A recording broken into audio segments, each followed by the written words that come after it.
देखो लिनक्स की networking completely थोड़ी अलग है, क्योंकि लिनक्स को मैनुअल हैंडल करना होता है तो बहुत सारी नेटवर्किंग की कमांड्स की रिक्वायर्ड होती है। बट हम लोग यूज़ करते हैं क्लाउड, जिसमें ज़्यादातर कॉन्फ़िगरेशन हमारा क्लाउड की तरफ से हो जाता है, जैसे कि उसका वीपीसी, राउट गेटवे, इंटरनेट गेटवे, ये सब जितना भी है सब क्लाउड के थ्रू होता है। हम लोग क्या मैनेज करते हैं, जैसे पोर्ट्स भी हम लोग लिनक्स के इसमें डायरेक्ट नहीं यूज़ करते, है ना। हमको पोर्ट वगैरह अगर यूज़ करने हो तो हम लोग क्या करते हैं कि ये हमारा सर्वर है और इस पर हम चाहते हैं कि कोई पोर्ट ऑन करना, हम लोग नॉर्मली क्या करते हैं, सिक्योरिटी ग्रुप में जाकर ये पोर्ट ऑन कर देते हैं।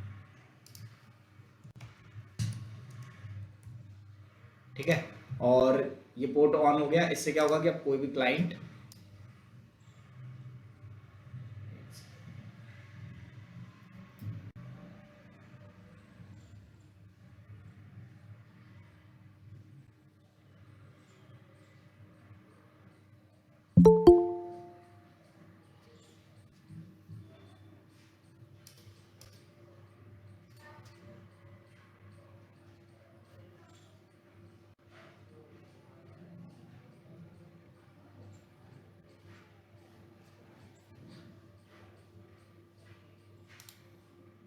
ठीक है, अब जो भी एप्लीकेशन हम यूज़ करना चाहते हैं, रिकॉर्डिंग ऑन करिए। हाँ,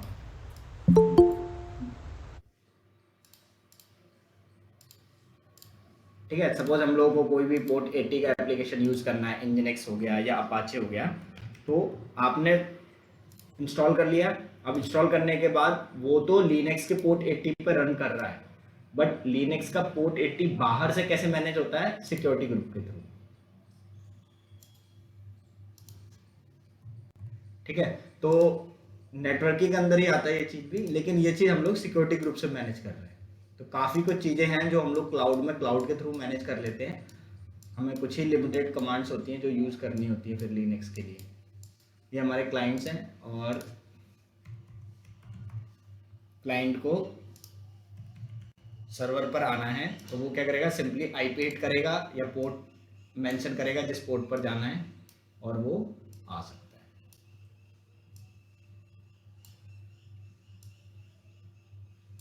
ठीक है, तो पोर्ट पर आने के लिए वो नॉर्मली पब्लिक आईपी हिट करेगा।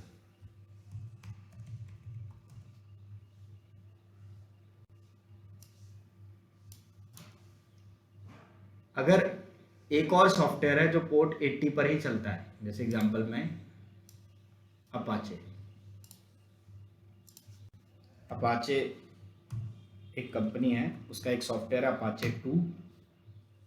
ये सॉफ्टवेयर भी पोर्ट 80 पर ही चलता है। ठीक है, अब दो एप्लीकेशन पोर्ट 80 पर चलना चाहते हैं तो ये चल ही नहीं सकते। आप दो एप्लीकेशंस को सेम पोर्ट पर नहीं चला सकते, तो ये एरर देगा, ये अप ही नहीं होगा, ये सॉफ्टवेयर चालू होते ही बंद हो जाएगा और बोलेगा कि port 80 is already in use, तो we can not use to software on the same port. ठीक है, तो कौन सा सॉफ्टवेयर है जो उस पोर्ट पर चल रहा है, पोर्ट वो यूज हो भी रहा है कि नहीं हो रहा है, उसके लिए लिनक्स में कमांड है। तो सबसे पहले हम पैकेज को अपडेट कर लेते हैं।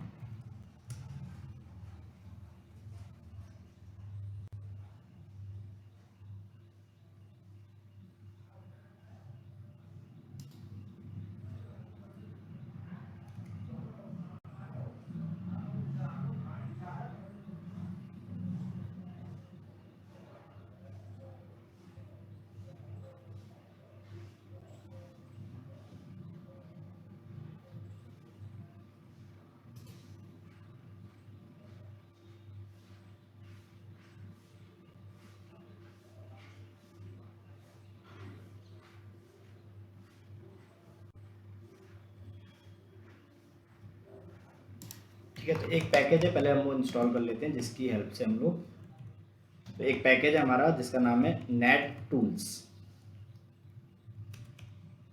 Net hyphen tools.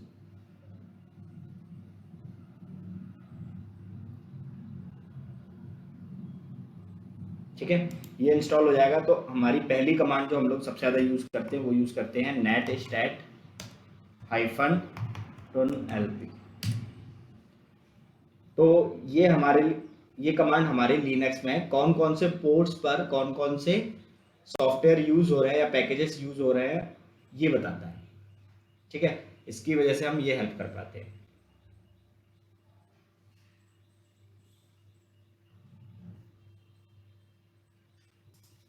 आप sudo लगा के इस कमांड को एक बार चलाओगे तो आपको और ज़्यादा आइडिया मिलेगा।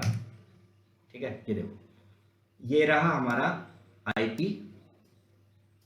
इस पोर्ट पर कौन कौन कहां से आ सकता है। अगर 0.0.0 लगा यानी कोई भी आ सकता है। उस कॉलन के बाद रहता है पोर्ट नंबर, जो हमें ध्यान देना होता है कि पोर्ट 22 हमारा ये रहा, ये इस पर कौन सी सर्विस चल रही है, SSHD, यानी पोर्ट 22 पे SSH होता है, और ये उसकी प्रोसेस आईडी है। ठीक है, अब अगर मैं इस पे nginx इंस्टॉल करता हूँ,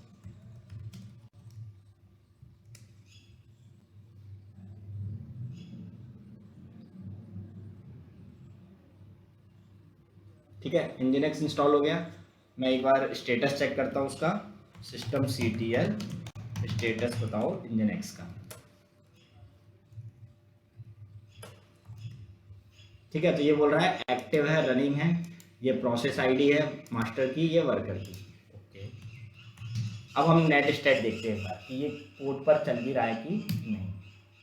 तो देखो, इस बार पोर्ट ऐड हो गया, एक कौन सा, कॉलन के बाद वाला हमको देखना होता है, ये जो कॉलन है ना इसके बाद। तो 80 पोर्ट ऑन है, और कौन यूज कर रहा है, nginx। ठीक है, तो इस अभी इस डायग्राम के अकॉर्डिंग जैसे कि nginx पोर्ट 80 पर रन कर रहा है, लेकिन पोर्ट 80 बाहर के लोगों के लिए ऑन है कि नहीं, वो कैसे पता चलेगा। तो वो सिक्योरिटी ग्रुप में जाके हमें चेक करना पड़ता है कि बाहर के लोग तभी इससे एंटर कर सकते हैं जब ये पोर्ट ओपन हो। ठीक है, अब मैं इसमें एक दूसरा सॉफ्टवेयर इंस्टॉल करने की कोशिश करता हूं, अपाचे 2।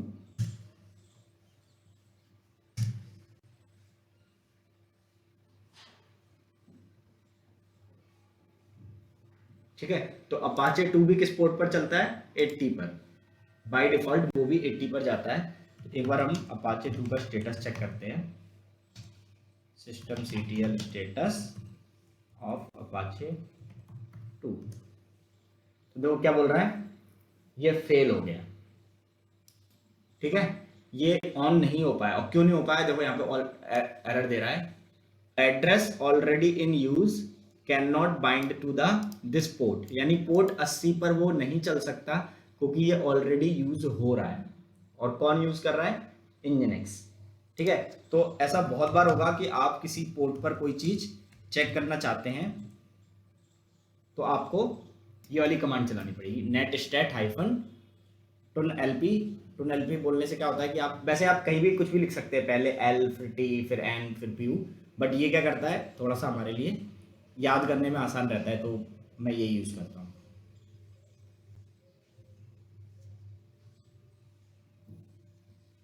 जैसे ही मैं ये चलाऊंगा, देखो पोर्ट 80 पर क्यों नहीं चला, क्योंकि पोर्ट 80 पर मेरा nginx चल रहा है।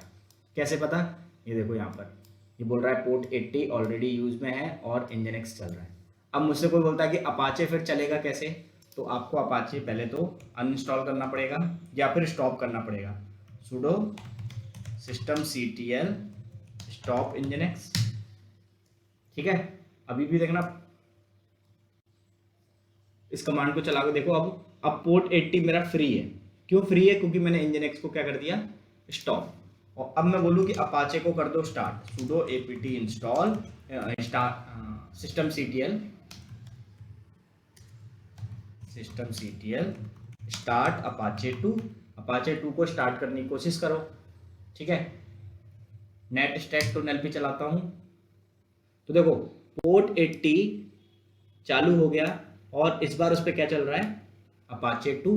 तो आप एक पोर्ट पर एक बार में एक ही चीज यूज कर सकते हैं। क्लियर है, आपको इसे स्टॉप करना पड़ेगा ताकि ये पोर्ट फ्री हो सके, फिर इसको आप स्टार्ट करेंगे तो ये इस पोर्ट से अटैच हो जाएगा।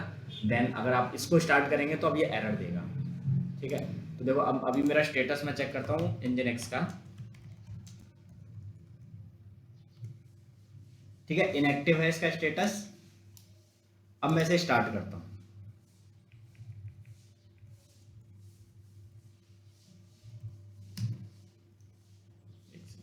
इसको स्टार्ट करने के लिए आपको रूट बनना पड़ेगा। ठीक है, देखो वो स्टार्ट करने की ट्राई किया बट एरर आ गया। एरर क्या आया, चेक करते हैं इसका स्टेटस। स्टेटस सेम एरर है, पोर्ट 80 पे नहीं बाइंड हो पा रहा है क्योंकि पोर्ट 80 मेरा यूज है। तो आप एक पोर्ट पर कोई भी एक चीज चला सकते हो। तो नेटवर्किंग की जो सबसे फर्स्ट कमांड है वो है हमारी नेट स्टैट हाइफन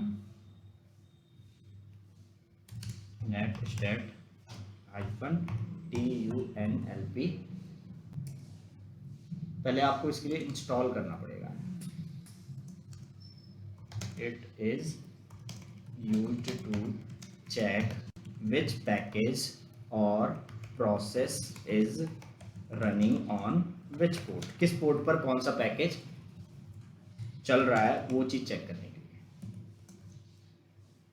क्लियर है, पहले आपको इंस्टॉल करना पड़ता है। इट इज इंस्टॉल्ड इन सम, मतलब पहले कुछ कुछ सॉफ्टवेयर को है ऑपरेटिंग सिस्टम जिसमें से प्री इंस्टॉल्ड आता है। इन सम ऑपरेटिंग सिस्टम या सम फ्लेवर्स ऑफ लिनक्स, ठीक है, but if is not present install it. Install कैसे करना है, apt install net hyphen tools.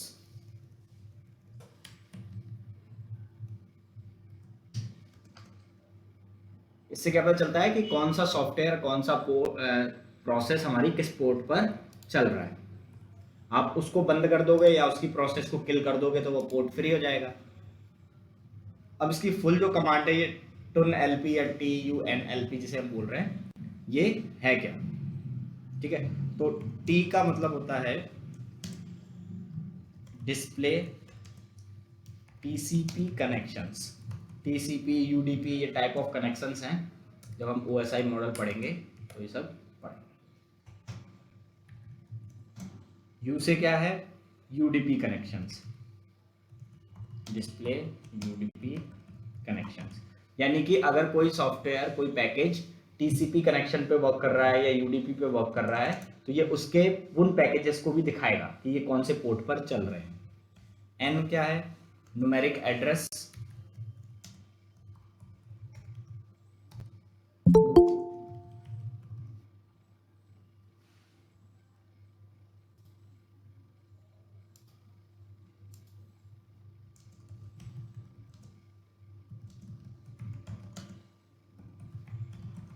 मतलब ये चाहता तो होस्ट नेम भी दिखा देता, उनके नेम्स दिखा देता, बट न्यूमेरिक एड्रेस ज़्यादा अच्छा आपको व्यू देता है। न्यूमेरिक एड्रेस का मतलब है ये जो यहाँ नंबर है, यहाँ पे लोकल होस्ट लिख सकता था, यहाँ पर ये 0.0 को तो कुछ नहीं लिख सकते, कोई पर्टिकुलर IP है तो उसको लिख सकता था।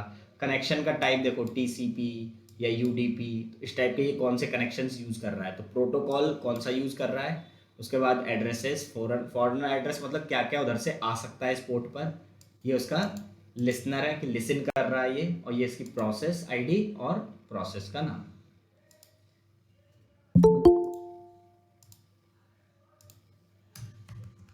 L से क्या है, तो L से है हमारा लिसनिंग पोर्ट्स।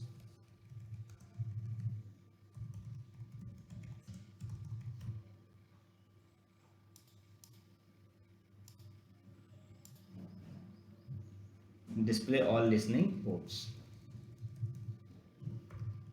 लिसनिंग मतलब जिसपे अभी वो लिसन कर रहा है, क्योंकि पोर्ट्स तो बहुत सारे होते हैं। कितने पोर्ट्स होते हैं, 65,536, ठीक है। अब हर पोर्ट का अपना अपना कुछ होता है कि जैसे कि 3306 पे MySQL चलता है, 27017 पे मोंगो चलता है, तो ये पोर्ट्स कुछ प्री डिफाइंड हैं। Nginx 80 पे चलता है, अपाचे Nginx उस पर चलता है 80 पे। और P का मतलब क्या है, शो द प्रोसेस ID और the program name, show the process ID। कई बार ऐसा होगा कि आपको ना ये वाली चीज ब्लैंक दिखेगी, तो आप समझ जाना कि मैंने उसमें रूट परमिशंस नहीं यूज की है, देखो जैसे। और ऐसा नहीं है कि T पहले लिखना है, आप चाहो तो NLPTU कुछ भी लिख दो। ये नेट स्टैट ये पूरी कमांड, ठीक है। तो देखो ये आ रहा है, लेकिन इस बार मैंने रूट परमिशन नहीं दी, तो देखो ये प्रोसेस ID वगैरह नहीं शो कर रहा है। तो अगर ये चीज़ नहीं शो करे तो समझ जाना कि यहाँ पर मुझे sudo यूज करना है आगे, ठीक है। अब ये शो कर रहा है, क्लियर है ये। तो इंटरव्यूअर कई बार पूछेगा which command is use to show the ports या to check which ports are currently in use. So these are the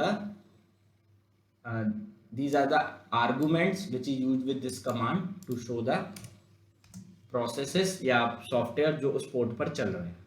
अगर उस पोर्ट पे कुछ नहीं चल रहा तो वो पोर्ट पे आप चला सकते हो दूसरी चीजें, ठीक है। अब जैसे पहले से Nginx चल रहा था तो मैं अपाचे नहीं चला पा रहा था, क्योंकि अपाचे भी 80 पे चलता है और Nginx भी 80 पे चलता है, तो कोई एक ही चीज यूज कर सकते हैं। तो ये कमांड क्लियर है, आगे बढ़ूं। हाँ, और उसके बाद से अगली कमांड है हमारी if config। if config command,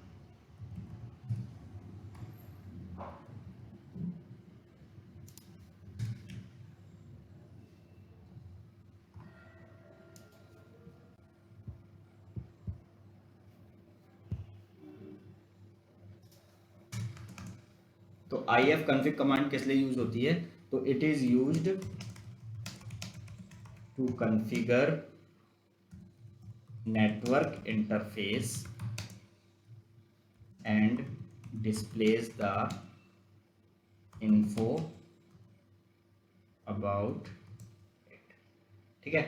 तो ये उसके बारे में इंफॉर्मेशन देती है कि नेटवर्क में कैसा क्या चल रहा है। इंटरनेट, इसका फुल फॉर्म ही बोलते हैं इंटरफेस कॉन्फ़िगरेशन। IF का मतलब है इंटरफेस कॉन्फ़िगरेशन, ये इसका IF कॉन्फ़िग का फुल फॉर्म है। पहले एक बार चला के देखते हैं ये क्या चला, IF कॉन्फ़िग। तो देखो ये बोल रहा है एक इंटरफेस आपका ये चल रहा है, एक ये चल रहा है। तो ये वाला इंटरफेस लूप बैक नेटवर्क से बना है, और लूप बैक नेटवर्क मैंने पढ़ाया था। लूप बैक नेटवर्क याद आ रहा है क्या होता है? लिनक्स या कोई भी ऑपरेटिंग सिस्टम अपने प्रोसेसेस को आपस में कम्युनिकेट कराने के लिए भी एक नेटवर्क बनाता है इंटरनली। जैसे फ्रंट एंड को बैक एंड से बात करनी है, बैक एंड को डीबी से बात करनी है, तो आपस में बात करने के लिए भी वो एक नेटवर्क डिजाइन करता है, जिसे हम बोलते थे लोकल होस्ट। याद आ रहा है? Local host. तो वो नेटवर्क 127.0.0 इसकी जो आईपी होती है वो होती थी हमारी 127.0.0.1। तो ये नेटवर्क किसने बनाया? क्योंकि ये तो मैंने तो बनाया नहीं, मैंने तो कोई भी क्लाउड में ऐसा कुछ चेंजेस किए नहीं। तो ये जो नेटवर्क होता है ना, ये नेटवर्क ही बनता है लूप बैक नेटवर्क बोलते से, और ये बनाता है मेरा लिनक्स का खुद, हैंडल्ड या मैनेज्ड बाय ओएस, ठीक है। हर ऑपरेटिंग सिस्टम में ये नेटवर्क होगा, आप मशीन यूज करोगे उसमें अलग ये लोकल होस्ट होगा, सबकी यही आईपी रहती है। तो ये कहाँ से दिख रहा है मुझे? यहाँ से दिख रहा है कि देखो एक नेटवर्क ये वाला यूज हो रहा है, एक ये यूज हो रहा है मेरा इथरनेट केबल, जिसकी वजह से मैं नेट यूज कर पा रहा हूँ। तो प्राइवेट आईपी जो मेरे मशीन को मिली हुई है वो ये दिखा रहा है, देखो वो यहाँ पर भी दिखाता है होस्ट नेम में। तो प्राइवेट आईपी मेरे मशीन को भी तो देखो इंटरनेट और ये सब अलाउ है। मैं अपने मशीन में, मेरे मशीन को दो चीज़ मिली हुई है, क्लाउड ने मेरे मशीन को दो चीज़ दी है, एक दिया है प्राइवेट आईपी, ठीक है, और दूसरी चीज़ दी है उन्होंने मेरे लिए पब्लिक आईपी। तो पब्लिक आईपी की हेल्प से मैं इंटरनेट पे जा पा रहा हूँ, ये सर्वर जो है, ये सर्वर मेरा इंटरनेट पे जा पा रहा है, और प्राइवेट आईपी की हेल्प से मैं नेटवर्क के अंदर बात कर सकता हूँ। नेटवर्क का मतलब अगर एक और मशीन है सेम नेटवर्क में, तो हम दोनों प्राइवेट आईपी के थ्रू बात कर सकते हैं। ये हमने जब लिनक्स की नेटवर्किंग पढ़ी थी तब भी देखा था, नेटवर्किंग पढ़ाई थी ना मैंने, local host, public IP, private IP, कैसे बात होती है। सर्वर 2 और ये समझो हमारा सर्वर 1 है। तो सर्वर 2 को सर्वर 1 से बात करना है और वो सेम नेटवर्क में है, तो they can use private IP, ठीक है। अगर एक मशीन के अंदर ही दो प्रोसेस को बात करना है तो they will use local host. तो ये प्राइवेट आईपी का जो इथरनेट केबल है या कनेक्शन है, नेटवर्क है, ये कहाँ से प्रोवाइड हुआ है? तो ये बता रहा है कि ये आपको ETH0 यानी केबल जो लगी हुई है उसकी वजह से ये नेटवर्क मिल रहा है आपको, और ये नेटवर्क ऑपरेटिंग सिस्टम बनाता है।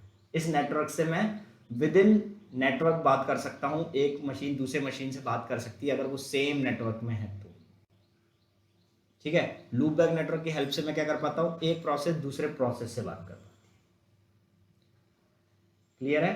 तो ये आपको बहुत सारी इंफॉर्मेशन देता है, क्या आपकी आईपी है, क्या नेट मास्क है, अभी हम लोग बीपीसी वगैरह पढ़ेंगे ना तो ये सब बनाएंगे। ब्रॉडकास्ट आईपी क्या है, ठीक है। उसके बाद से MTU होगा एक इसमें, ये रहा। MTU का मतलब होता है मैक्सिमम ट्रांसमिशन यूनिट। तो ये सब इंफॉर्मेशन अगर आपको चाहिए प्राइवेट, अगर कोई बोलता है कि आईपी फाइंड करो, तो इसकी वजह से हम इसकी हेल्प से कर पाते हैं।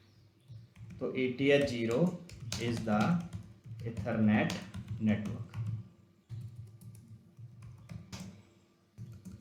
L0 is the loop back network, ठीक है। अब अगर मेरे को प्राइवेट आईपी निकालना हो तो मैं क्या करूंगा, ये कमांड चलाऊंगा और ये जो लिखा हुआ है यही प्राइवेट आईपी है।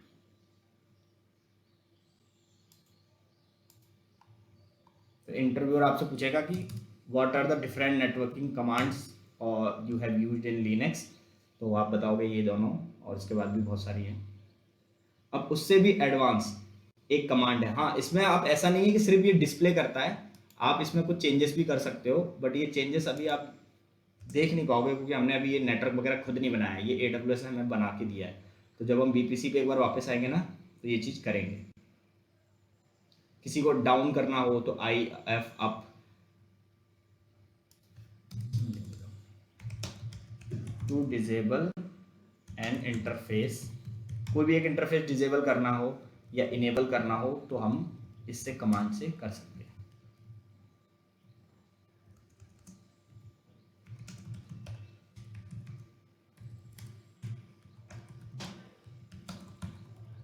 आप थोड़ी देर के लिए चाहो तो ये सब डिजेबल कर सकते हो, ये वाला नेटवर्क या वो वाला नेटवर्क, तो उसके लिए कमांड है IF अप। डिजेबल करना है तो IF डाउन, ठीक है। कौन सा डाउन करना है, मैंने बोला ETH0 डाउन कर दो तो ये डाउन कर देगा, ठीक है। और फिर आपको इनेबल करना हो तो IF अप, ETH0 अप कर देगा। तो ये सब चीज़ें भी हम कर सकते हैं, ऐसा नहीं है कि सिर्फ इंफॉर्मेशन दिखाता है, ठीक है। कोई मुझसे बोलता है कि एक आईपी एड्रेस और गेटवे असाइन कर दो, to assign a IP address and gateway to an interface, किसी एक इंटरफेस में एक आईपी एड्रेस या गेटवे असाइन कर दो तो वो चीज़ भी हम कर सकते हैं। तो उसकी क्या कमांड है, तो IF कॉन्फ़िग जो है वो तो रहेगा ही रहेगा, किस इंटरफेस से कनेक्ट करना है। आपके पास यहाँ दो इंटरफेस हैं, एक ये वाला ETH0 और एक LO।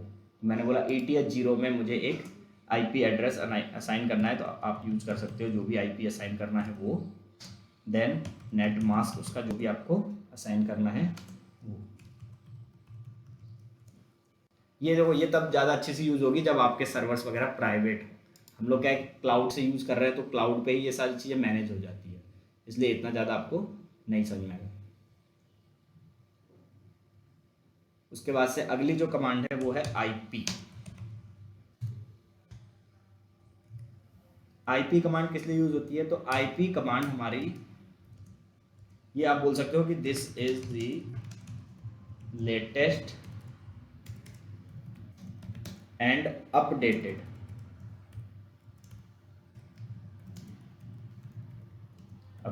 Version of IF config, ठीक है। वो कमांड में कुछ लिमिटेशंस होंगी जो हम नहीं कर सकते या फिर कहीं कुछ डिले या आता होगा तो इसकी वजह से ये इसकी अपडेटेड और ऐसा बोल सकते हो लेटेस्ट कमांड है। इसको कैसे यूज़ करते हैं, IP स्पेस A। तो देखो ये भी सेम चीज़ दिखाएगा, यहाँ पे देखो ये दोनों चीज़ दिखा रहा था, ETH0 की इंफॉर्मेशन, LO की इंफॉर्मेशन, यहाँ भी देखो लूप बैक की इंफॉर्मेशन और ETH0 की इंफॉर्मेशन।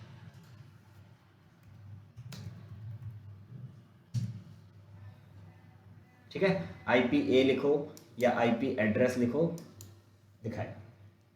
ठीक है, डिटेल्स वगैरह यहाँ भी हम देख सकते हैं। सिर्फ एक की डिटेल देखना है तो IPA शो ETH0 ओनली, तो ये सिर्फ ETH0 के बारे में दिखाएगा। मैंने बोला नहीं, मुझे सिर्फ लूप बैक नेटवर्क की डिटेल दो, LO। ठीक है, तो लूप बैक की इंफॉर्मेशन दिखा रहा है। तो इस तरीके से हम लोग इसको यूज़ कर सकते हैं, IP ADDR और IPA। मैं लिख देता हूँ कि ये किस लिए यूज होती है। This is also used to show the info about the interfaces।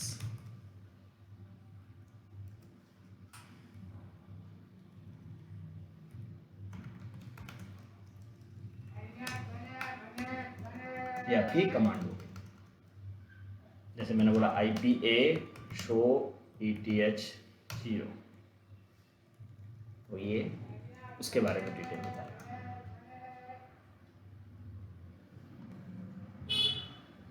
ठीक है, उसके बाद से अगली कमांड आती है हमारी, बहुत सारी हैं, ऐसा नहीं है एक दो ही हैं या एक ही से काम चलेगा। बट इंटरव्यूअर क्या है कि जिस इंटरव्यूअर ने जो ज़्यादा यूज़ किया हो ना वो पूछ लेता है। तो जैसे अगर उसने IP यूज़ किया हुआ है तो वो IP के बारे में पूछ लेगा, जिसने IF यूज़ किया है तो वो IF के बारे में पूछ लेगा। तो फिर हम लोग बेटर है कि इंटरव्यू लाइक सब प्रिपेयर करके रखें। ट्रेस राउट कमांड, तो ये किस लिए यूज़ की जाती है, तो it is used to troubleshoot the network.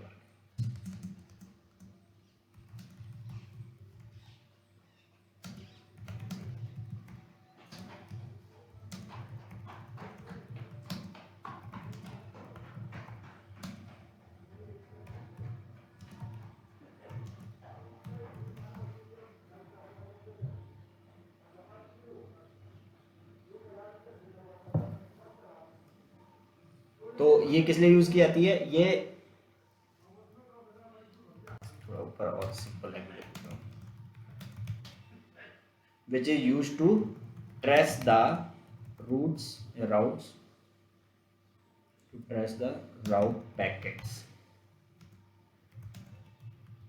to reach a destination। हमने कोई पैकेट सोर्स से डेस्टिनेशन पर भेजा। सोर्स से डेस्टिनेशन का मतलब है जैसे ये सर्वर, इसने कुछ रिक्वेस्ट किया, पब्लिक IP हिट कर रहे हो, यानी आपका एक पैकेट क्लाइंट के थ्रू इंटरनेट सर्विस प्रोवाइडर पर गया, इंटरनेट सर्विस प्रोवाइडर ने राउटर को भेजा, राउटर ने किसी WLN को भेजा, फिर ऐसे करते हुए फाइनली वो सर्वर तक आ जाता है। अब सर्वर से वो पैकेट वापस से रिस्पॉन्स जाएगा। मान लो तुमने बोला कि होम पेज दिखाओ वेबसाइट का, तो इन्होंने रिक्वेस्ट किया होम पेज, तो ये रिक्वेस्ट आई, इधर से रिस्पॉन्स जाएगा फिर होम पेज। अब होम पेज जाएगा तो वो कहाँ पहुंचा, कैसे पहुंचा, कहाँ से होकर गया, कितना होता है ना कि डिले आया, ये सब चीज़ें डिटरमाइन करना हो तो हम लोग यूज करते हैं ट्रेस राउट। ठीक है, ये हेल्पफुल एक कमांड है हमें,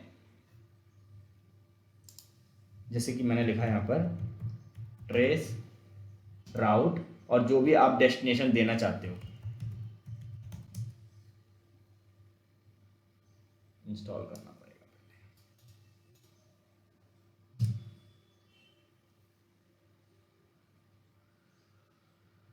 मतलब ये आपके पाथ को बताता है कि कौन सा पाथ कहाँ से कैसे क्या यूज हो रहा है। देख रहे हो, ये देखो, सबसे पहले आपका मशीन है, ये मशीन का DNS है, यहाँ पर 2.2 मिली सेकेंड लगा पैकेट को, फिर ये पहुँचा है इस डेस्टिनेशन पर, यहाँ पर इतना टाइम लगा, फिर ये पहुँचा है इस डेस्टिनेशन पर। तो एक्चुअल में ये सोर्स से लेके डेस्टिनेशन तक हमारा जो पैकेट जा रहा है, कहाँ पर कितना डिले हो रहा है, कितना टाइम ले रहा है, कौन कौन से हॉप्स पे रुकते हुए जा रहा है, किस किस पाथ के थ्रू जा रहा है, ये चीज ट्रेस करने में हेल्प करता है। और देखो फाइनली ये यहाँ पर पहुंच गया। ठीक है, तो ये इंफॉर्मेशन हमें देता है। 30 हॉप्स मैक्स अभी वो है जहां पर ये जा रहा है। क्लियर है, तो कहां से पैकेट कहां जा रहा है, मतलब मेरे इस मशीन से पैकेट कहां तक गया, कैसे गया, किस हॉप से होके गया। हॉप्स मतलब अलग अलग सर्वर्स पे, ऐसा नहीं है कि सीधा पहुंच गया, वो राउटर से होके जाता है। आपने पैकेट दिया, अब आपका पैकेट वाईफाई पे गया, वाईफाई उसको भेजेगा इंटरनेट सर्विस प्रोवाइडर पे, तो वहाँ भी कुछ डिवाइसेस लगे होंगे। इंटरनेट सर्विस प्रोवाइडर का जो मैकेनिज्म है वो चेक करेगा कि कौन सा पाथ सबसे पास में है या सबसे ईजीएस्ट है पहुंचने के लिए। तो हो सकता है वो वाया दुबई या फिर वाया यूरोप पहुंचाए आपके पैकेट को गूगल के पास। गूगल मान लो आप वो सर्वर यूज कर रहे हो जो अमेरिका में है, तो वो पैकेट्स कहाँ कहाँ से होकर गए वो सब ट्रेस करना हो, कहाँ पे ज़्यादा टाइम लग रहा है वो सब चीज़ें हमें चेक करना हो तो चेक कर सकते हैं। तो ये कमांड इसलिए यूज़ की जाती है। ठीक है, तो वो कई बार ना आपसे ऐसे पूछेगा कि I want to trace the complete path of my packet from source to destination, what troubleshooting या what steps I will use. So you will use trace route command.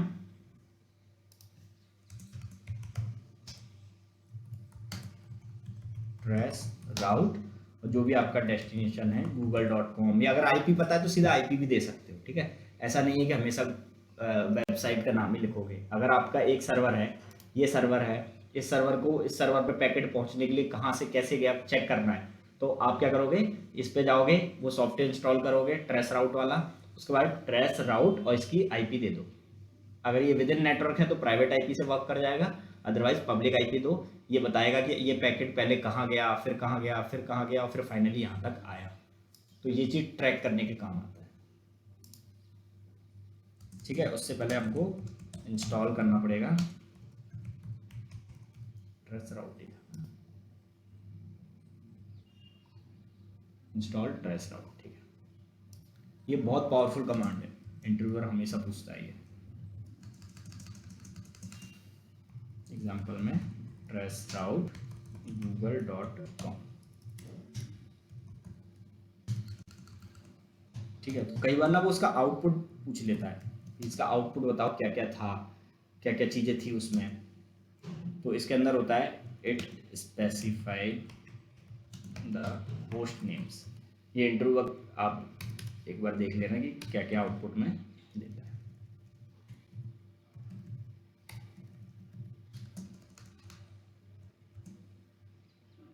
Size of packet, packet का size कि कितने packet का, ये देखो 60 bite का packet गया। ठीक है, तो सोर्स कहाँ से कहाँ जा रहा है, डेस्टिनेशन बता रहा है कि देखो मुझे फाइनली यहाँ पहुँचना है। अब ये आईपी उसने कैसे निकाली होगी, कोई बताएगा? google.com की आईपी, इसको क्या बोलते हैं, डीएनएस लुकअप। एक बार चेक करते हैं डीएनएस लुकअप। साइट थी ना एनएस लुकअप या DNS lookup, NS lookup google.com। और देखो एक से ज़्यादा सर्वर्स होते हैं तो ऐसा नहीं है कि हमेशा आईपी सेम रहेगी। देखो अभी के लिए हो सकता है इसको, बल्कि आई थिंक दूसरी आईपी मिली है। हाँ ये देखो वो क्या रहा है, ये सर्वर जो है, ये जो मशीन है, ये मशीन किस रीजन में है, ये है ऑरेगॉन में। ठीक है, और वो कहाँ है, वेस्ट यूएस में। तो वेस्ट यूएस से google.com के सर्वर पर जाने के लिए उसको सबसे अच्छा या सबसे अच्छा जो सर्वर मिला, एक से ज़्यादा सर्वर्स हैं तो उसको सबसे अच्छा मिला गूगल का कौन सा सर्वर, ये वाला। उसने बोला मैं इस वाले पे पहुंचूंगा, एक से ज़्यादा सर्वर्स हैं। मेरे इस ब्राउजर को जो कि यहाँ पर ग्वालियर मध्य प्रदेश में है, उसको google.com पे पहुंचने के लिए सबसे क्विकेस्ट सर्वर मिल रहा है, वो ये मिल रहा है। ठीक है, तो डिपेंड करता है कि आप कहाँ से कौन सा पैकेट चला रहे हो, उस समय इंटरनेट सर्विस प्रोवाइडर कहाँ आपका पैकेज पहुंचा रहा है, फाइनली पहुंचाएगा गूगल के सर्वर पर ही। तो ये बता रहा है कि कहाँ डेस्टिनेशन है, कितने बाइट का पैकेट भेज रहे हो, बाय डिफॉल्ट क्या है 60 बाइट्स का ये भेज रहा है। कितने हॉप्स आप मैक्सिमम ट्रेस करोगे, तो 60 हॉप्स। हॉप्स मतलब हॉल्ट, जैसे होता है ना कि दिल्ली से मुंबई जाने के बीच में आप कितने स्टेशन से होके जाएगी तुम्हारी ट्रेन, तो जहाँ जहाँ रुकती है आप उसको हॉप्स बोलते हो। सिमिलरली कितने ऐसे पॉइंट्स हैं जिससे ये होकर जाएगा, तो आपने यहाँ पे वो सेट कर रखा है। तो आउटपुट में आपको साइज ऑफ पैकेट मिलता है, max hops, max number of hops ये भी मिलता है। उसके बाद आईपी एड्रेस मिलता है, उसका उसका डेस्टिनेशन का आईपी एड्रेस मिलता है।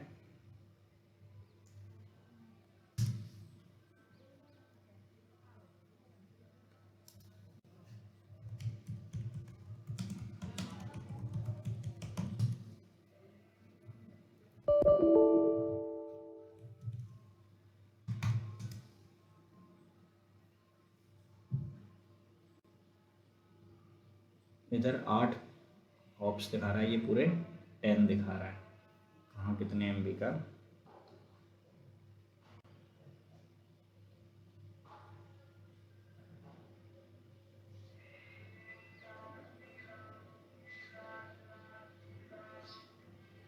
ठीक है, तो ये वाला कमांड समझ में आया? कहाँ क्या डिले लग रहा है आप इसको आइडेंटिफाई कर सकते हो। अगली कमांड है सेम वैसी ही, ट्रेस पाथ।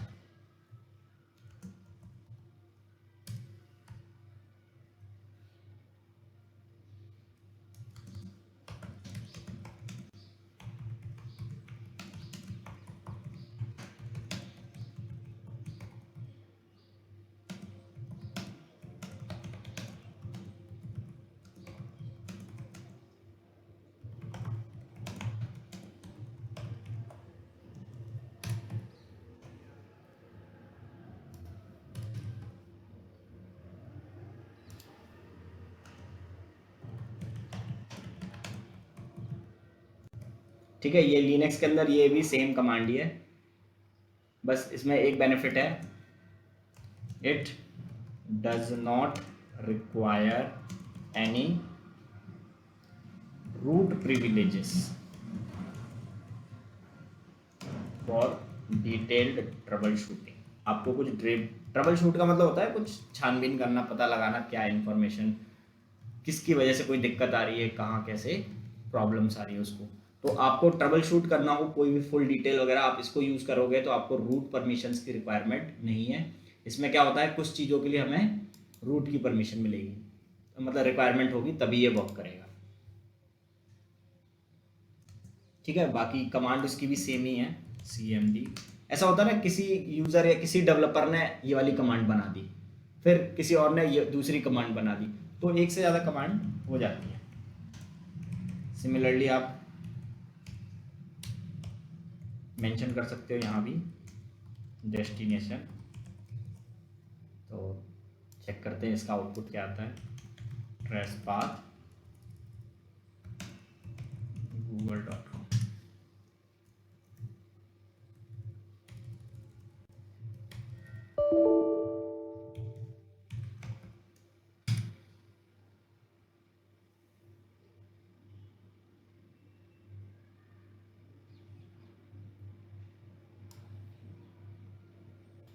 देखो ये कोई कोई हॉप्स पे रिप्लाई नहीं मिल रहा उसको, तो दूसरी जगह से होके जा रहा है वहाँ पे। कहाँ कितने सेकंड का डिले है, क्या है, सब बता रहा है वो।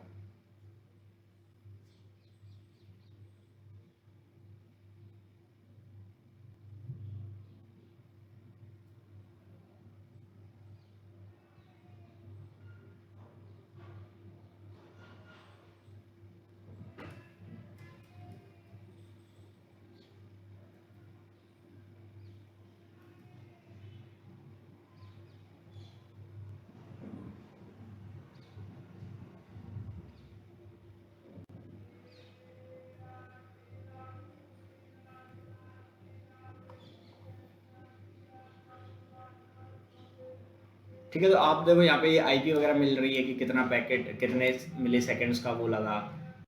ट्रबल शूटिंग काम ही आता है, आपको बहुत कम रेयर ही यूज करना पड़ेगा। अगली कमांड है हमारी पिंग कमांड। ये हमारी एकदम मोस्ट यूजफुल कमांड है। It is most useful command which is used to test the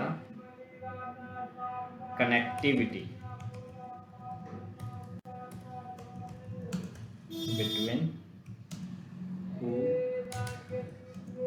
servers or nodes। Machine को नोड्स भी बोलते हैं कई बार। तो ये आपको बहुत बार ऐसा मिलेगा कि आपको चेक करना होगा कि ये वाला सर्वर चालू है कि नहीं। अब जैसे कि यहाँ पर एग्जांपल में मैं बोलूँ कि हमारे पास एक मशीन है ये,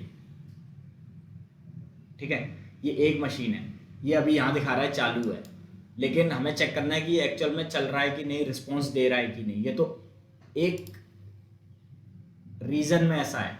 मान लो आपके कंपनी में ऐसी 20 से 30 मशीनें हैं, 70 से 80 मशीनें हैं, कोई इस वाले रीजन में है, कोई इस वाले रीजन में है, कोई यहाँ के रीजन में है, तो सब जगह जा जाके आप मैनुअली तो चेक करोगे नहीं। तो आप क्या कर सकते हो, आप पिंग और उसकी आईपी को हिट कर सकते हो कि वो एक्सेसिबल है कि नहीं। तो जैसे इसकी आईपी अगर मैं तो खुद को ही पिंग करना तो कोई सेंस नहीं बनता है, बट ट्राई करते हैं। 34.218.244.236, ठीक है। तो देखो ये क्या कर रहा है, ये कह रहा है कि यहाँ से पैकेट यहीं जाना चाहता है, इतने बाइट का डेटा है, और पिंग कर रहा है। और पिंग करने की वजह से देखते ही पिंग कर पाता है कि नहीं। पहले तो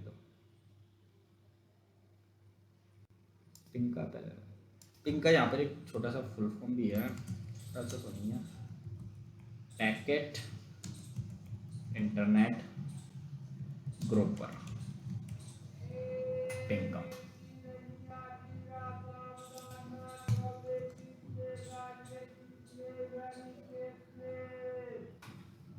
It is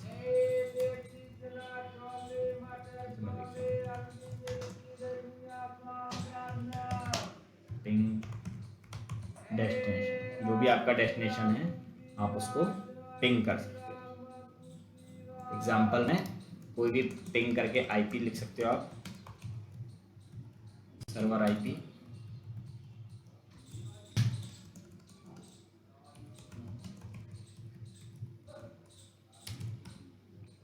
या फिर कोई भी वेबसाइट का या टीएनएस का हम वो भी दे सकते हैं।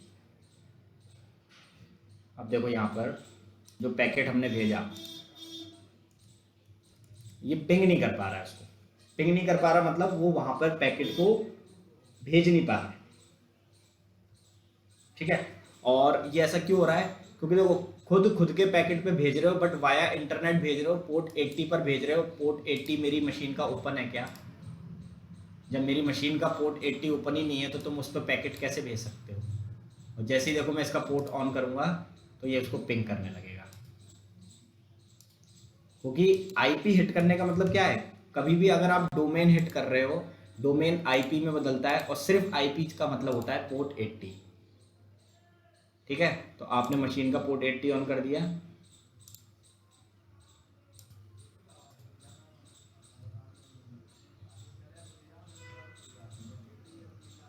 तो ये पैकेट ट्रांसमिशन शायद फेल हो गया था।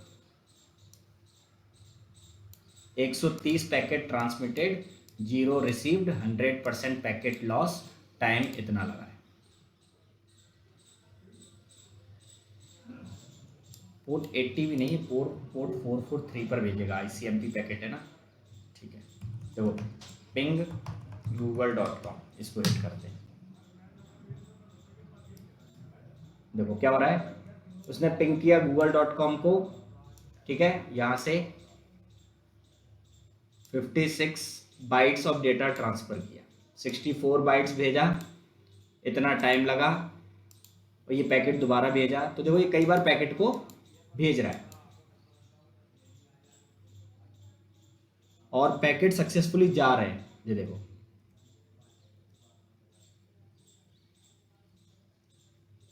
क्लियर है?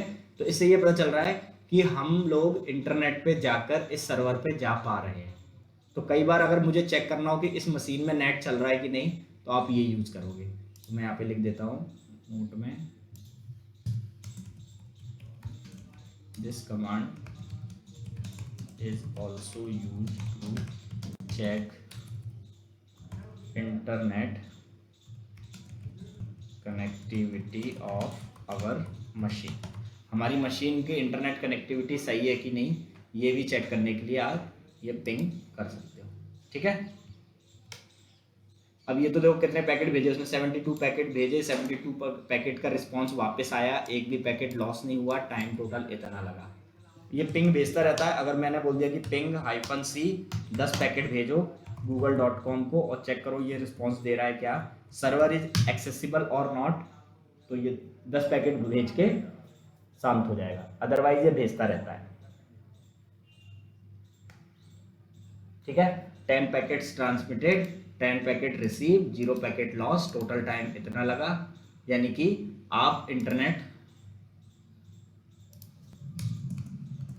पहला ये लिख देता हूं मैं और दूसरा लिखता हूं it is use to test our server is accessible और नॉट। आपका सर्वर चालू है कि नहीं ये चेक करने के लिए भी आप इसको यूज कर सकते हो।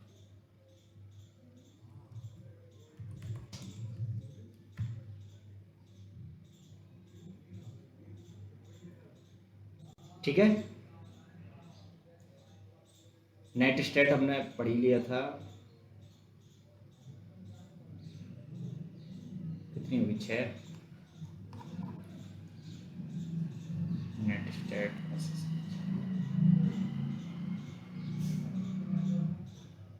एक है हमारा होस्ट नेम। होस्ट नेम ये भी एक कमांड है नेटवर्किंग में हम लोग यूज करते हैं, होस्ट नेम। तो देखो ये बता रहा है होस्ट नेम इसका ये है, ठीक है, जबकि होस्ट नेम इसका भले ये है, एक्चुअल में ये नहीं होना चाहिए, क्योंकि इसे देख के आप ये नहीं बता सकते कि ये मशीन किस पर्पज के लिए यूज हो रही है या ये किस चीज़ की मशीन है। यहाँ पर देखो @ के बाद जो लिखा रहता है ना वही होस्ट नेम भी होता है। ये यूज़र नेम है और ये होस्ट नेम है। ठीक है, आप host name I think change भी कर सकते हो, होस्ट नेम सेट -host। जब कोई कमांड का आगे की चीज़ नहीं आता है तो आप -हेल्प लगा दिया करो, वो बता देता है। तो होस्ट नेम, उसके बाद एट्रीब्यूट्स हैं ये सारे,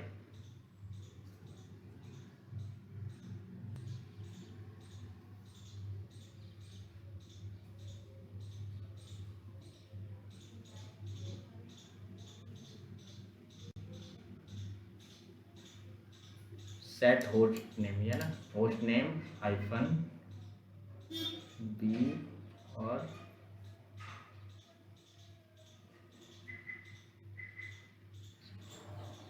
ये फाइल से सेट करने के लिए है, और कोई है set default host name if not available, ये तो नॉट अवेलेबल के लिए है।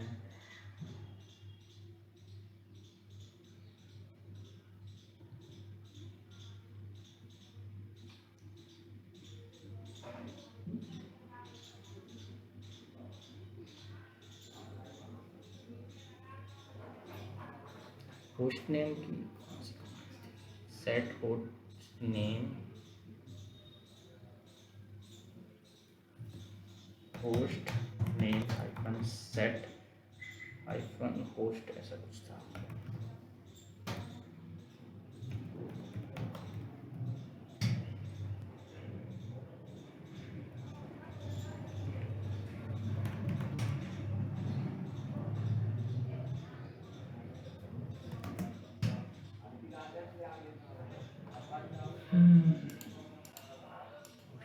Manual host name DNS programme,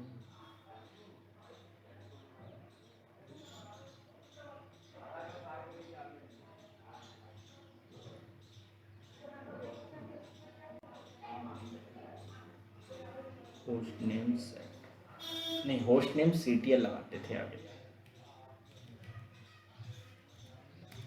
CTL। ठीक है, देखो तो ये बोल रहा है कि यूजर नहीं कर सकता, आपको सुडो लगा करना पड़ेगा, host name CTL set host name, और जो भी नया होस्ट नेम है, जैसे मैंने बोल दिया टेस्ट VM है ये। ठीक है, तो अब अगर आप उस कमांड को वापस चलाओगे होस्ट नेम फैच करने वाला, तो होस्ट नेम मेरा चेंज हो गया होगा। ठीक है, देखो होस्ट नेम चेंज हो गया, ये मेरी कमांड है होस्ट नेम चेक करने की, ये वाली कमांड है, और ये वाली मेरी सेट करने की। पर यहाँ पे अभी भी आप देख रहे होंगे कि यही लिखा है, क्योंकि ये वाले टर्मिनल पे ये चीज़ लिख गई है, तो आपको एक बार रीबूट करना पड़ेगा। रीबूट करने के लिए एग्जिट, कनेक्शन क्लोज। जब हम नया कनेक्शन बनाते हैं फिर से तो उसका नाम बदल जाना चाहिए। देखो टेस्ट वीएम लिख गया। तो होस्ट नेम क्या होता है कि ये मशीन किस पर्पज़ के लिए यूज़ हो रही है, क्योंकि अभी तो हमारे पास एक मशीन है, हम लोग प्रैक्टिस कर रहे हैं, बट इन ऑर्गेनाइजेशन ऐसी यहाँ पे आप क्लिक करोगे ना इतनी बड़ी लिस्ट खुलती है कि आप कहोगे यहाँ तो 30-30 40-40 मशीनें हैं, कौन सी मशीन लॉगिन की है मैंने, कौन सा यूज़र हूँ। देखो यहाँ पे तो यूज़र दिख भी रहा है, कहीं कहीं पे सिर्फ ऐसे डेल्टा बना होगा, तो आपको चेक करना पड़ता है सबसे पहले कि मैं कौन सा यूज़र हूँ, मैं कौन से होस्ट में हूँ और कौन सी वर्किंग डायरेक्टरी में हूँ। उसके बाद ही आप कोई परफॉर्म करते हो। तो अगली हमारी कमांड है host name command. This command is used to check the host name of machine. ठीक है, it can also set the new host name.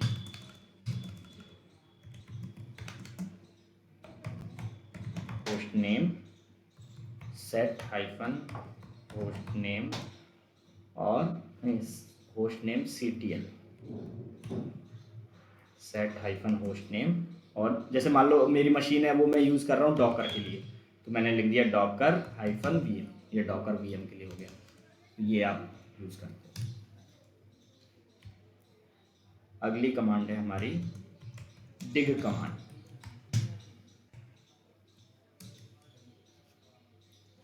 ठीक है, तो डिग का मतलब है हमारा डोमेन इंफॉर्मेशन ग्रुपर, मतलब डोमेन से रिलेटेड हमें कुछ भी काम करना हो तो हम इसमें कर सकते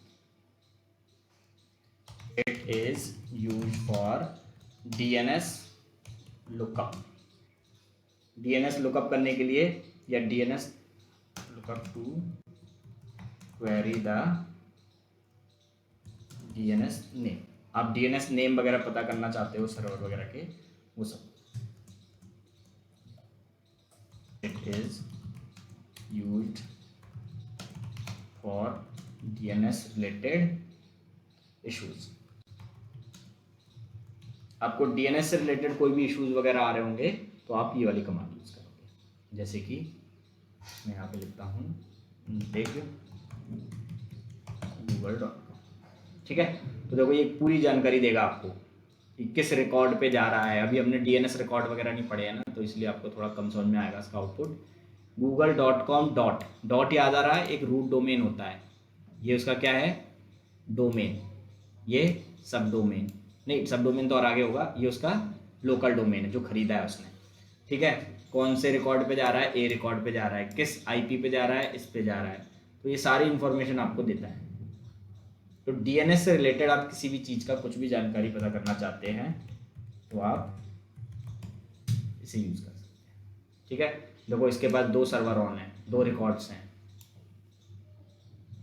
इस पे एक पे ये सर्वर मैप है, इस पे ये सर्वर मैप है।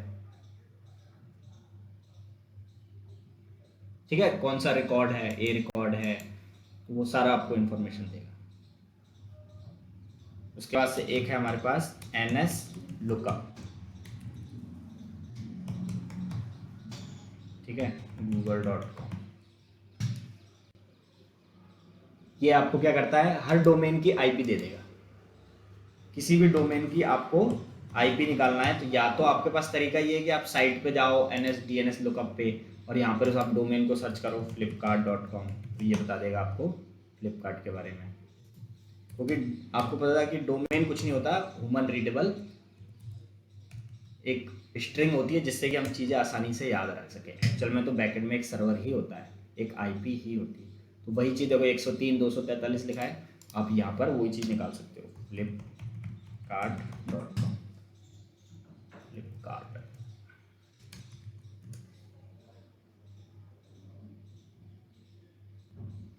NS लुकअप की स्पेलिंग कर पड़ेगी।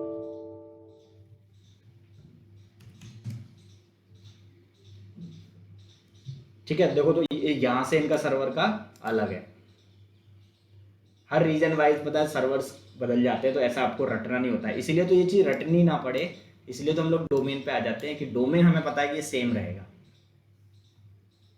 तो ns लुकअप किस लिए यूज किया जाता है?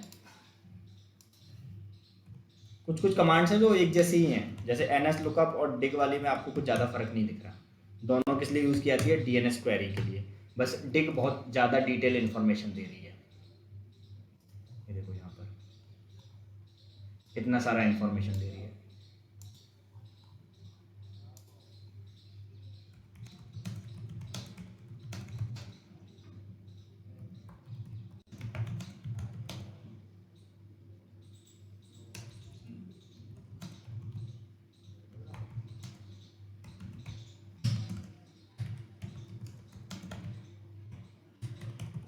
इंटरव्यूअर सारा नहीं पूछेगा, कुछ कुछ पूछेगा कि ns लुकअप क्या है। तो it is a command which use to query the DNS lookup. Dig command क्या होती है, ठीक है। पिंग क्या होता है, पिंग कब यूज़ करोगे, ट्रेस पाथ या फिर ट्रेस राउट कब यूज़ करोगे।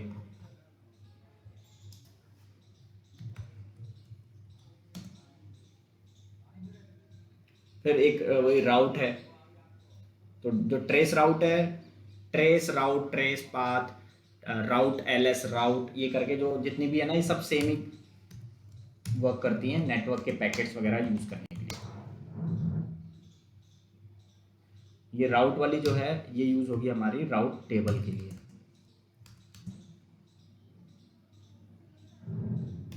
It is use to displays the info about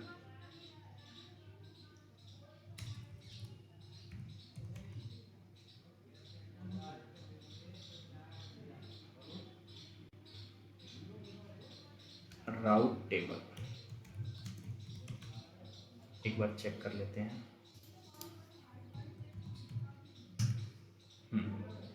ये आपका डिफ़ॉल्ट कहाँ कहाँ से डिफ़ॉल्ट है, गेटवे क्या है, ये भी कुछ कुछ समझ में आएगा क्योंकि अभी बीपीसी वगैरह हमने पढ़ा ही नहीं है, तो ये गेटवे क्या होता है, ये सब क्या होता है नहीं पता। बस कोई राउट कमांड पूछेगा तो अभी ये बता सकते हैं कि it is use to display the info about the route table या existing route table available for our. Connected है हमारी वाली उससे, तभी तो बताएगा।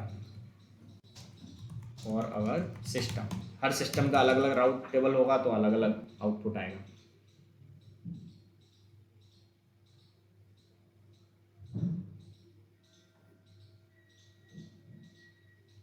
और भी कमांड है। हाँ, अब आती है हमारी most important telnet.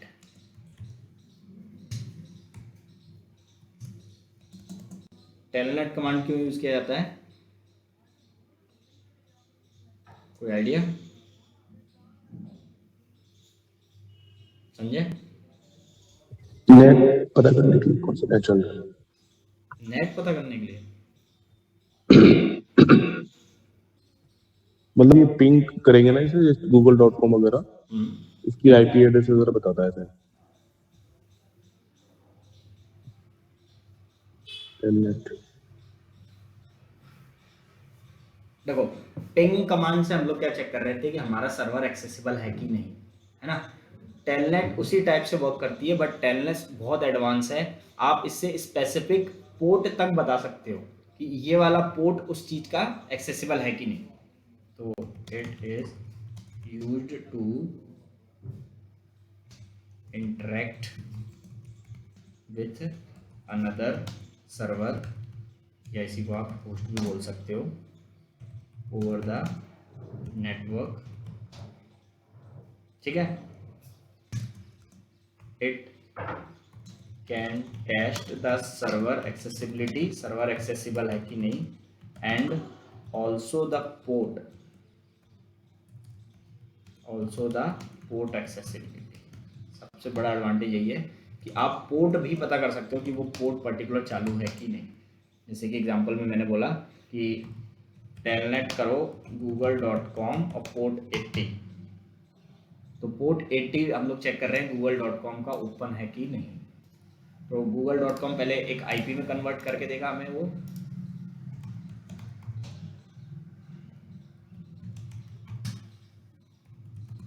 Telnet google.com 80।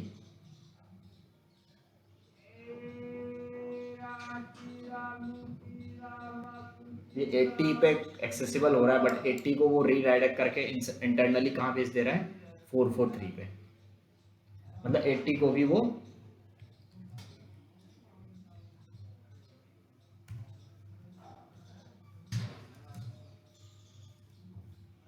Telnet google.com port 3306।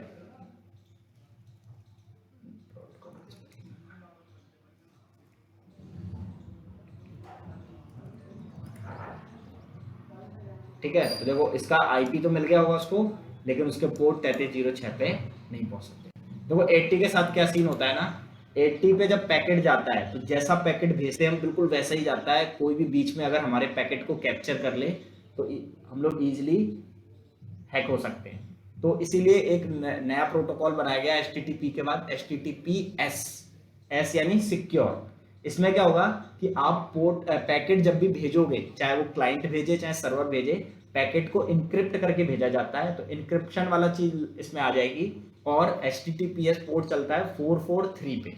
ठीक है, इसके लिए प्रॉपर सर्वर के पास सर्टिफिकेट होना चाहिए कि भाई हाँ आप ऑथोराइज्ड हो कि नहीं, आप ही हो ना, कोई बीच में हैक तो नहीं कर रहा है। तो वो सब चीजें HTTPS में आ जाती है। तो पोर्ट 80 पे अगर कोई गलती से जाता भी है ना, तो गूगल उसको कहता है कि 80 पे आया है, 80 पे उस सिक्योर नहीं है चीजें, उसको 443 पे ले आओ। तो 80 से वो रीडायरेक्ट करके आपको 443 कर देता है। इसीलिए देखो यहाँ पे मैंने 80 भी लिखा, तो इसने बोला कनेक्टेड टू गूगल, लेकिन मैंने बोला google.com का जो सर्वर है उसके इस पोर्ट पर जाओ। अब ये पोर्ट अगर ओपन ही नहीं है, समझो ये गूगल का सर्वर है, इसका पोर्ट 3306 ओपन ही नहीं है, तो क्लाइंट पहुंचेगा कैसे? क्लाइंट ट्राई कर रहा है टेलनेट करने के लिए तो नहीं पहुंच पाएगा। तो ये आप कर सकते हो। अब मान लो आपने डेटाबेस बनाया, ये आपका समझो सेकंड सर्वर है और ये डेटाबेस है इसके अंदर। तो डेटाबेस कौन से पोर्ट पे चलेगा? अगर MySQL है तो 3306 पे।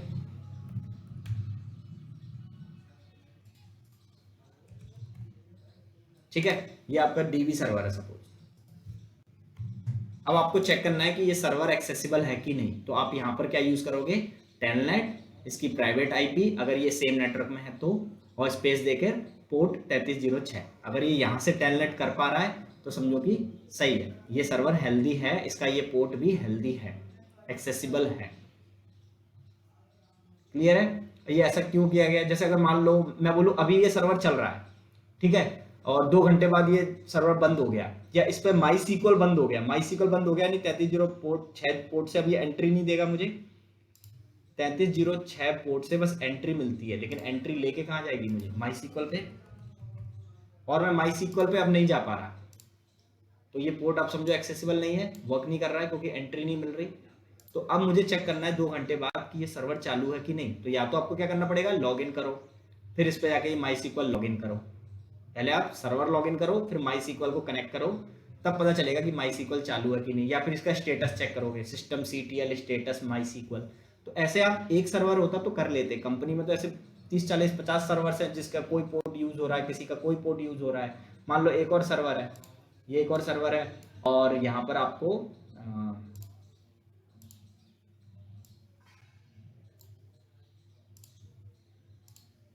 यहाँ पे आपके जावा का एक एप्लीकेशन चल रहा है, बैकएंड चल रहा है कोई जावा का। तो जावा का एप्लीकेशन चलते हैं पोर्ट 8080 पे। ठीक है, ये आपका बैकएंड ऐप सर्वर है। अब ये डाउन हो गया, जावा का एप्लीकेशन डाउन हो गया, सर्वर डाउन हो गया, कैसे पता चलेगा? तो आप बार बार तो लॉगिन कर करके देखोगे नहीं कि भाई ये पोर्ट ऑन है कि नहीं, क्योंकि सिक्योरिटी ग्रुप में तो आपने ऑन कर दिया, आपको लग रहा है सब कुछ ऑन है। बट हो सकता है ये वाला सर्वर इसको एक्सेस नहीं कर पा रहा, क्योंकि इस पोर्ट से जावा पहले एप्लीकेशन में जाना था और जावा का एप्लीकेशन डाउन हो गया। तो सर्वर चालू है, पोर्ट डाउन है।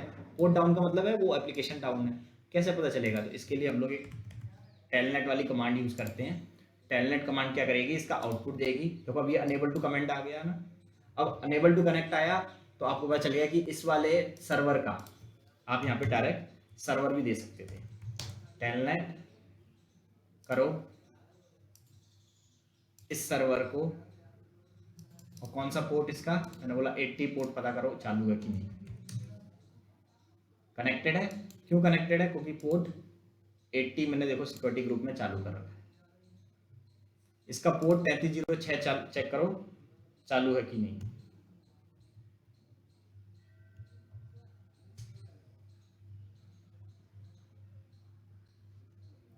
ठीक है, इसका पोर्ट 3306 चेक करो चालू है कि नहीं, तो नहीं है चालू, तो देखो वो कनेक्ट ही नहीं करने देगा।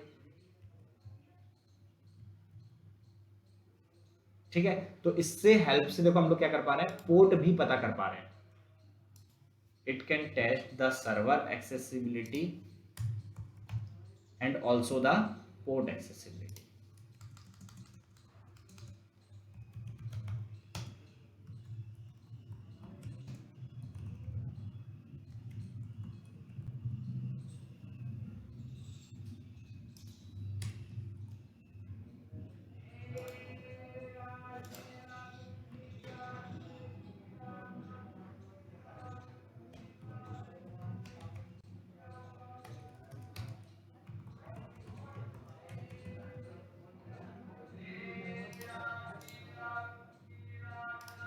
ठीक है, तो ये आपके लिए बहुत यूजफुल कमांड है, पिंग, टेलनेट, ये सब।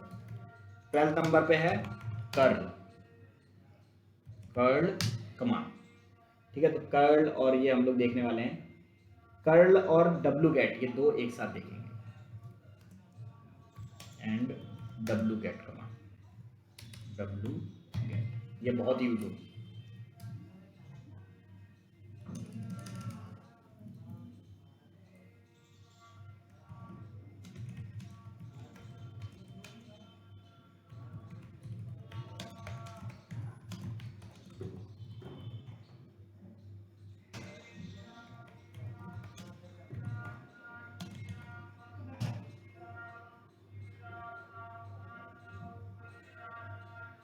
ठीक है, दोनों कमांड से हम इंटरनेट से चीजें डाउनलोड कर सकते हैं,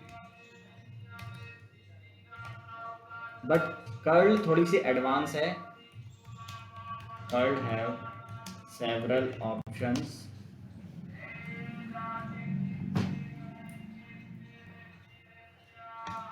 like we can use API options, हम एपीआई वगैरह भी यूज कर सकते हैं कर्ल की हेल्प से।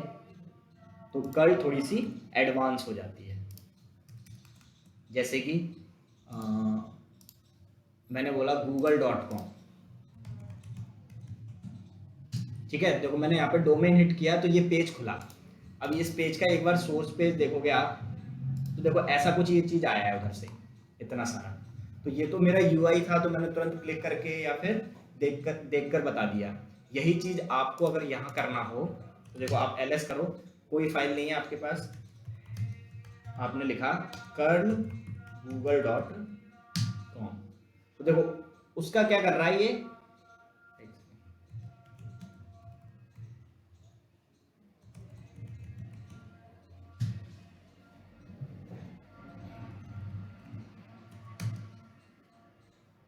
उसके सब डोमेन पे चलता है google.com। देख रहे हो, ये सारा का सारा जो चीज हम यहाँ देख रहे हैं यूआई पे, ये सब चीज वो लेकर आ गया।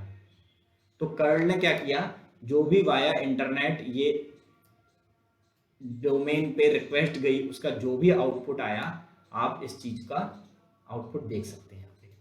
ठीक है, जैसे कि पब्लिक आईपी पे मेरा क्या हो रहा है, मेरे पब्लिक आईपी पे अभी क्या चल रहा है, अपाचे चल रहा है। तो अपाचे का अपना खुद का भी एक होम पेज होता है। देखो मैं इसको हिट करके देखता हूँ उसकी आईपी को। ठीक है, तो ये ऐसा कुछ आ रहा है, अपाचे 2 डिफॉल्ट पेज, इंजनएक्स होता तो वेलकम टू इंजनएक्स दिखता। ठीक है, देखो मैं यहाँ पे कर्ल करता हूँ,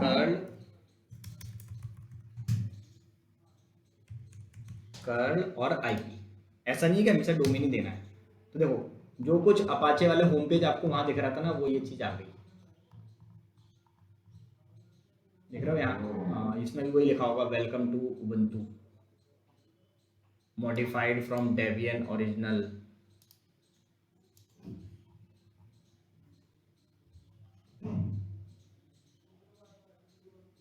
this is the default home page. देखो अपाचे 2 उबंटू डिफॉल्ट पेज ये आ गया, इट वर्क्स, और नीचे वो पूरा कंटेंट लिखा होगा उसका,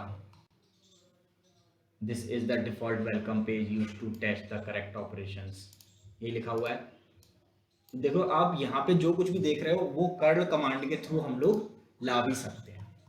अब लाने के बाद तुमको कोई भी चीज इसको सेव कराना है, तुम चाहते हो कर्ल और जो ये सर्वर तुमने यूज किया इसका आउटपुट मुझे एक फाइल में सेव करना है, तो उसके लिए आप क्या करोगे, एक एरो और इंडेक्स जो भी फाइल बनाना चाहते हो .html में रखना है। तो ये क्या करेगा, देखो ये सारा का सारा आउटपुट को इस फाइल में सेव कर देगा। देखो ls करूंगा तो एक फाइल बन गई होगी, इस फाइल को कैट करूंगा तो इसमें भी वही चीज होगी जो वो पहले दिखा रहा था। देखो तो आप किसी भी कमांड का आउटपुट एक फाइल में सेव कर सकते हो। एग्जांपल में देखो यहाँ पर मैं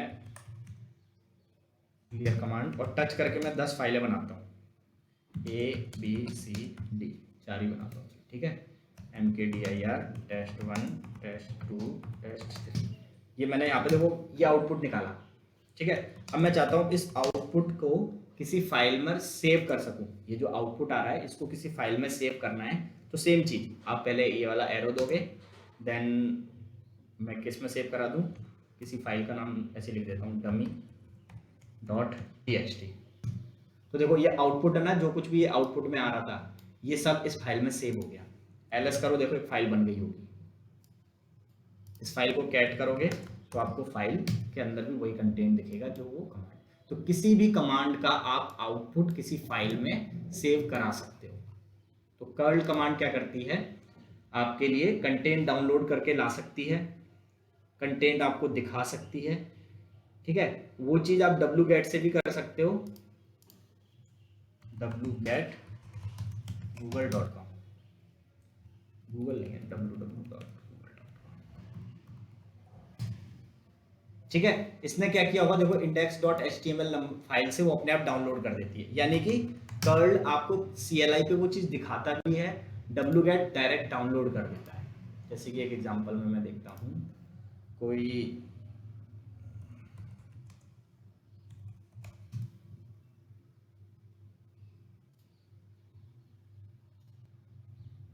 copy link address, copy link image, ठीक है। अब मुझे ये चीज डाउनलोड करनी है तो आप डायरेक्ट wget जो URL आपने किया वो हिट कर दो, देखो ls करो वो इमेज आ गई होगी। तो आप किसी भी फाइल को डाउनलोड करना चाहते हो तो आप wget कमांड यूज कर सकते हो, ठीक है। किसी भी डोमेन से, किसी भी URL से कुछ भी डाउनलोड करके लाना है आप ला सकते हो, ठीक है। कुछ भी, ये तो एक एग्जांपल था। अब जैसे कि मुझसे कोई बोलता है कि एक सॉफ्टवेयर है टॉमकैट, उसको आप लेकर आओ, तो देखो मैं टॉमकैट डाउनलोड का ऑप्शन दबाऊंगा तो ये मुझे डाउनलोड के लिए साइट बता रहा है। wget का हम एग्जांपल देख रहे हैं, देखो ये बहुत सारे टॉमकैट के वर्जन है। सपोज मुझे 9 वाला चाहिए और उसकी टार फाइल चाहिए ये वाली, तो राइट क्लिक करके मैंने कॉपी किया इसकी लिंक को। अब मैं क्या लिखूंगा, यहाँ पे लिखूंगा wget और ये URL पेस्ट कर दूंगा टॉमकैट वाला। तो देखो ये इसकी टार फाइल को ना डाउनलोड कर देगा, देखो 100% डाउनलोड हो गया। ls करोगे देखो टार फाइल आ गई, ठीक है। उसकी जिप फाइल डाउनलोड करनी है तो इस वाली लिंक को कॉपी करो, यानी आपके पास लिंक होनी चाहिए उस चीज की, बस आपको wget क्या करता है, कोई भी चीज की डाउनलोड करके लिंक्स के थ्रू फाइल आपको दे देगा। देखो ls करोगे जिप फाइल भी आ गई, ठीक है। कुछ भी मूवी, वीडियोस, फोटोज, PDFs कुछ भी आपको डाउनलोड करना है, बस आपके पास लिंक होनी चाहिए, आप कर सकते हो। तो पिंग और wget और कर्ल कमांड इसलिए यूज की जाती है। आपको क्या लिखना है, wget and the URL to download the files from internet using the link और यूजिंग द URL। क्योंकि देखो हमारे पास वो CLI है, ब्लैक स्क्रीन है, तो हम कुछ भी यहाँ पे ऐसे क्रोम ओपन नहीं कर सकते, हमें हर चीज कमांड के थ्रू करनी होती है। कर्ल के थ्रू देखते हैं क्या होता है।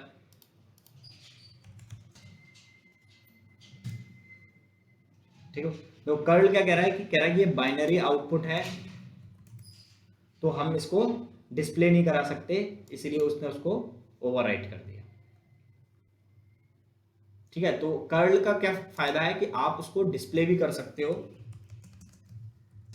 It can display the HTML content of URL if available. तो तो अगर आपको कोई चीज HTML फॉर्मेट में देखनी है किसी URL की, तो आप यूज करो curl www.google.com। तो ये इसका HTML कंटेंट दिखाएगा, it will display the HTML content of URL। अगर मैंने लिखा curl www.google.com और इसको मैंने किसी फाइल में सेव कराना है, तो आप वो भी कर सकते हो। मैंने लिखा wget और जो भी आपके पास URLs हैं, तो वो URL को डायरेक्ट डाउनलोड कर देगा।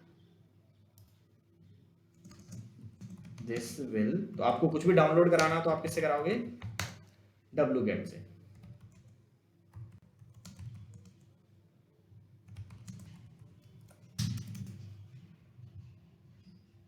क्लियर है? ये हमारी कुछ कमांड्स हैं।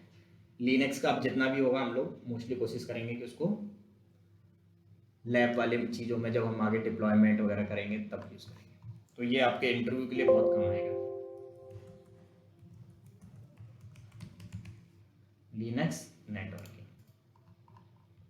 ठीक है, बाकी जो डिप्लॉयमेंट वगैरह दिया था और भी बहुत सारी वेबसाइट्स मैंने दी थी, किसी ने भेजी थी ना ग्रुप में, उसको प्रैक्टिस करो। जो जो नहीं चले और जिसका चल जाता है वो IP दे दिया करो कि मेरा चल गया है, IP कॉलन ये पोर्ट हिट करके देखो, तो लोग चेक भी कर लेंगे कि हाँ चल रहा है।